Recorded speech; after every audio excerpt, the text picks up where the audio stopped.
ഈ MBBS 5 വർഷത്തെ പഠനം കഴിഞ്ഞിറങ്ങുന്ന കുട്ടികളുടെ മാതാപിതാക്കൾ ഈ പഠന മേഖലയിൽ ഈ സമയത്തുണ്ടാകുന്ന ഈ ഇത്രയും സാമ്പത്തികം അല്ലെങ്കിൽ ഇങ്ങനത്തെ ഒരു ക്രൈസിസ് ഇല്ലെങ്കിൽ ഇവിടുത്തെ നീറ്റ് എക്സാം കിട്ടാത്ത ഒരു പ്രശ്നങ്ങൾ, അപ്പോൾ എൻ്റെ മകനെ അല്ലെ മകളെ MBBS എടുപ്പിക്കണം എന്ന ചില ആഗ്രഹങ്ങൾ, ഇവരുടെ മാനസിക സംഘർഷങ്ങൾ ശരിക്കും ഡയറക്ടർ ബോർഡിൽ നിൽക്കുന്ന ഒരു വ്യക്തി എന്ന നിലയിൽ താങ്കൾ മനസ്സിലാക്കുന്നുണ്ട്. അതോടൊപ്പം തന്നെ ഇവരുടെ ഈ മാനസിക സംഘർഷത്തെ പോലെ തന്നെ ഒരു സ്വന്തം മകനെ MBBS പഠിക്കാൻ കസാഖിസ്ഥാനിൽ പറഞ്ഞു വെച്ചു. അതുണ്ടായ അനുഭവത്തിൽ നിന്നാണ് A+ ഉണ്ടായെന്നൊക്കെ പറയുന്നു.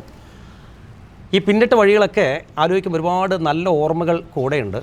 അതാണോ A+നെ ഇന്നത്തെ ഈ വൈറ്റ് കോൾ സെറിമണിയിൽ ഇത്രയും കുട്ടികളെയും ഇവിടെ എത്തിക്കാനും അതുപോലെ ഇത്രയും പേരൻസിൻ്റെയൊക്കെ ഫീഡ്ബാക്ക് പറയാനും ഈ ഉദ്ദേശങ്ങളും ഈ നന്മയാണോ എത്തിച്ചതെന്ന് പറയാൻ പറ്റുമോ? തീർച്ചയായിട്ടും പറയാൻ പറ്റും. കാരണമെന്ന് പറഞ്ഞാൽ ഞാനും എൻ്റെ ടീമും, പ്രത്യേകിച്ച് അഷ്റഫ് സാഹിബ്, അദ്ദേഹം എടുത്ത എഫർട്ട് വിലമതിക്കാൻ പറ്റാത്തതാണ്. അദ്ദേഹത്തിൻ്റെ മകളെപ്പോലെ മറ്റു കുട്ടികളെ അതുപോലെ കണ്ട് സ്വന്തം രക്ഷകർത്തിൻ്റെ സ്ഥാനത്ത് നിന്നുകൊണ്ട് അവരുടെ അടുത്ത് സ്നേഹിച്ചും ശകാരിച്ചും ഒക്കെ ചേർത്ത് നിർത്തി ആണ് അദ്ദേഹം പോയത്. അത് മാത്രം അത് തന്നെയാണ് ഈ ഒരു സംരംഭത്തിൻ്റെ വിജയം എന്ന് പറയുന്നത്. ഒരു കാര്യം ഞാൻ പറയാൻ ആഗ്രഹിക്കുകയാണ്. ഇപ്പം ഈ ഡയറക്ടർ ബോർഡിലെ മിക്ക ആളുകളും അവരുടെയൊക്കെ മക്കളെ MBBS പഠനം പൂർത്തിയാക്കാൻ വേണ്ടിയിട്ടാണ് കസാഖിസ്ഥാനും ഈ പറഞ്ഞ ഉസ്ബെക്കിസ്ഥാനിലൊക്കെ പറഞ്ഞയച്ചത്.